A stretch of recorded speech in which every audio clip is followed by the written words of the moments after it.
দেখানোর চেষ্টা করি, আমার সহকর্মীদের দেখায়, দেখবেন যে পুরো সড়কটি জুড়ে কিন্তু মানুষ, স্রোতের মতো মানুষ কিন্তু আসলে আসছে। এবং এই যে সংখ্যাটা আমি বলছি যে আমার খালি চোখেই এই এতটুকু জায়গার মধ্যে কয়েক হাজার মানুষকে আমি দেখতে পাচ্ছি, যেটির যোগফল কিন্তু কয়েক লাখ মানুষে গিয়ে কিন্তু পৌঁছবে। যেটি বলছিলাম যে ক্যামেরার চোখে যতটুকু দেখানো যায়, বাস্তবে কিন্তু তার চেয়ে চিত্রটি ভিন্ন। এবং সাধারণ মানুষ যেভাবে আসছেন এবং দূর দূরান্ত থেকে আসছেন, যেই পর্যন্ত যানবাহন আসছে, আমি ঠিক ব্রিজের নিচেই, আমি যদি বলি কয়েকশো ব্যক্তিগত বাহন কিন্তু ব্রিজের নিচেই পার্কিং করে রাখা হয়েছে। তার কারণটি হচ্ছে ব্রিজের উপরে যাওয়ার আর সুযোগ নেই, তারা এখানেই গাড়িটিকে পার্কিং করে জানাজায় অংশগ্রহণ করার জন্য বেগম খালেদা জিয়া, 3 বারের প্রধানমন্ত্রী, দেশের প্রথম নারী প্রধানমন্ত্রী, তার জানাজায় অংশগ্রহণ করার জন্য কিন্তু সবাই আসছেন। এবং যারা আসছেন, যে কথাটি বলছিলাম যে দল মত নির্বিশেষে তারা এখানে আসছেন, তারা যে শুধুমাত্র বিএনপি নেতাকর্মী তা নয়, বিএনপি নেতাকর্মীর বাইরে সাধারণ মানুষ তারাও কিন্তু আসলে আসছেন। দেশের অন্যতম বৃহৎ রাজনৈতিক দল, আপনি জানেন যে বেশ কিছুদিন ধরে তিনি কিন্তু অসুস্থ ছিলেন। 23 নভেম্বর সর্বশেষ তাকে এভারকেয়ার হাসপাতালে নেওয়া হয় এবং সেখান থেকে তাকে দেশের বাইরে নেওয়ার চেষ্টাও চলে, কিন্তু শারীরিক অবস্থা অতটা উন্নতি না হওয়ার কারণে সেটি আর সম্ভব হয়নি। সবশেষ গতকালকে ভোর 6টার সময় তিনি কিন্তু আসলে শেষ নিঃশ্বাস ত্যাগ করেন। তারপর থেকেই আমরা দেখছি যে সাধারণ মানুষ থেকে শুরু করে দলীয়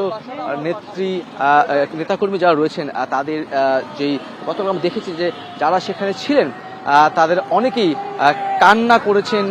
শুধুমাত্র নেতাকর্মী না, সাধারণ মানুষ আমরা দেখেছি কান্না করতে, তারা বিভিন্ন রকম প্ল্যাকার্ড লিখে নিয়ে এসেছেন, হাতে করে প্ল্যাকার্ড লিখে নিয়ে এসেছেন। অনেক বাবা মায়েরা তাদের সন্তানদেরকে নিয়ে এসেছেন।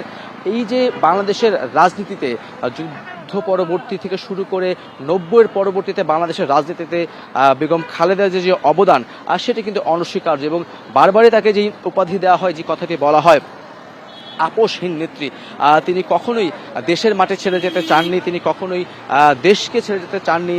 এবং একটি ঘটনা, যেটি ক্যান্টনমেন্টের মাইনর রোডের বাসা থেকে যখন বেগম খালেদা জিয়াকে বের করে দেওয়া হয়, তখনও বিএনপির পক্ষ থেকে বলা হয়েছিল যে তাকে জোরপূর্বক বের করে দেওয়া হয় এবং সেখান থেকেও দেশের বাইরে চলে যাওয়ার, তার 2 সন্তানকে নিয়ে তাকে সে প্রস্তাবও দেওয়া হয়েছিল, এমন কথাও কিন্তু শোনা যায়। কিন্তু কখনোই বেগম খালেদা জিয়া সেটি কখনোই গ্রহণ করেনি, বরং তিনি দেশের মাটিতেই রয়েছেন এবং দেশেই তিনি শেষ নিঃশ্বাস ত্যাগ করেছেন। এবং যেই সকল প্রস্তুতি দলের পক্ষ থেকে আমরা দেখেছি, সেটি কিন্তু নেওয়া হয়েছে 25 ডিসেম্বর, মানে নেতাদের আশা ছিল, কর্মীদের আশা ছিল বিএনপি চেয়ারপারসন হাসপাতাল থেকে সুস্থ হয়ে বাসায় ফিরবেন, কিন্তু আজ তিনি বাসায় ফিরলেও তার নিথর দেহ। আমরা যে বিষয়টি গতকালকে নেতাদের বক্তব্যে শুনেছি, তারা চেয়েছিলেন বেগম জিয়া দেশে গণতন্ত্র পুরোপুরি প্রতিষ্ঠা হয়েছে সেটি দেখে যাবেন, বেগম জিয়া দেখে যাবেন বিএনপি চতুর্থবারের মতো রাষ্ট্র ক্ষমতায় আসছে। কিন্তু নেতাদের বক্তব্য হচ্ছে এমন একটি সময়ে তিনি চলে গেলেন যে সময়ে বেগম জিয়াকে খুবই প্রয়োজন ছিল দেশের জন্য, দেশের রাজনীতির জন্য, বিএনপির জন্য।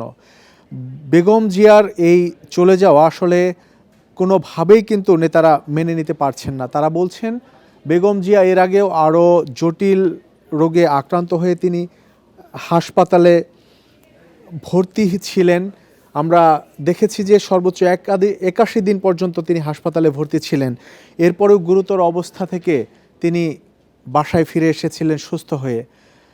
চলতি বছরের শুরুতেও তিনি উন্নত চিকিৎসার জন্য যুক্তরাজ্যে গিয়েছিলেন, সেখানে চিকিৎসা নেওয়ার পর কিছুটা সুস্থ হয়ে আবারও দেশে ফিরে আসেন। তখন সবার ধারণা ছিল তিনি আবারও রাজনীতিতে সক্রিয় হতে পারবেন।